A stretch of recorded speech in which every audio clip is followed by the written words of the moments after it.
Welcome to the Deep Dive. Today we're jumping into some really intense source material. It's a devotional, Rhapsody of Realities by Pastor Chris. And it's titled, Let the Gospel Be Your Passion. And it doesn't waste any time defining its terms. It gets right to it. The gospel, it says, is the power of God to save, heal, deliver, and transform lives. So not just a message, but a force. Exactly, an active, potent force. And it pulls from Romans, saying it's for everyone that believeth. Which really sets the stage for the core mandate, right? Yeah.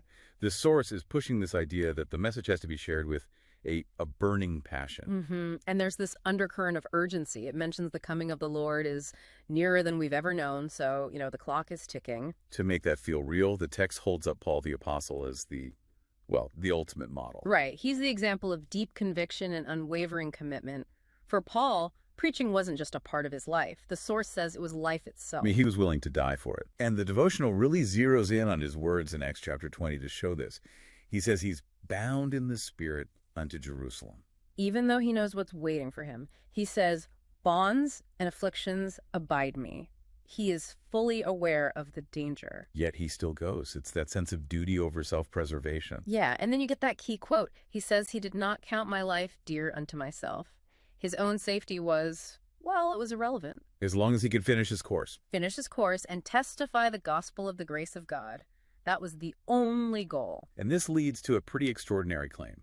Paul declares himself pure from the blood of all men. What's the source implying with that?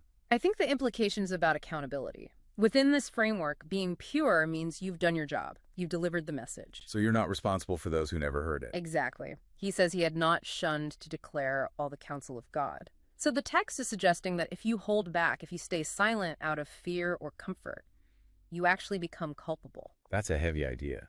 And it clashes so much with, modern life. The source even acknowledges it. It says today, persecutions are many. Yeah, you'll be met with criticism, indifference, and severe threats. It's just easier to stay quiet. So what's the counter strategy it offers? It's very direct. It says you have to rise above that.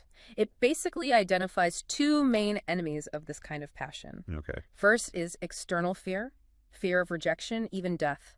The text says, don't let that silence your voice. And the second? The second is internal, complacency. Don't let your own comfort make you complacent. The comfort zone is essentially framed as the death of the mission. Right. That's the real battle.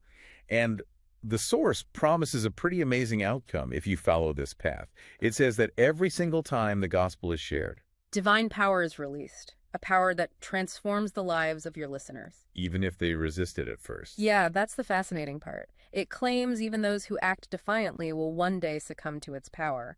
The idea is that the effort is never wasted. The result might just be delayed. So, to synthesize all this, the devotional's goal seems to be making soul winning the absolute number one ambition to, as it says, populate heaven. And that effort, that daily struggle against comfort and fear, is directly connected to victory for eternity. The fight isn't really with the critics outside. It's with your own desire for an easy life. Exactly. So if the ultimate goal here is to have this message dominate your thoughts, your words, and your pursuits, then we have to end with a thought for you. The source is clear that fear and comfort are what silence your voice. So what single action might you be avoiding, not because of some huge external threat, but just for your own internal ease? That signals you're choosing complacency over passion. That's something to consider. Well, thank you for unpacking all that with us today. Always a pleasure. Until next time. We trust you were blessed by this episode. To gain unlimited access to Rhapsody of Realities by Pastor Chris, please download the Rhapsody app using the link myapp.rhapsodyofrealities.org. God bless you.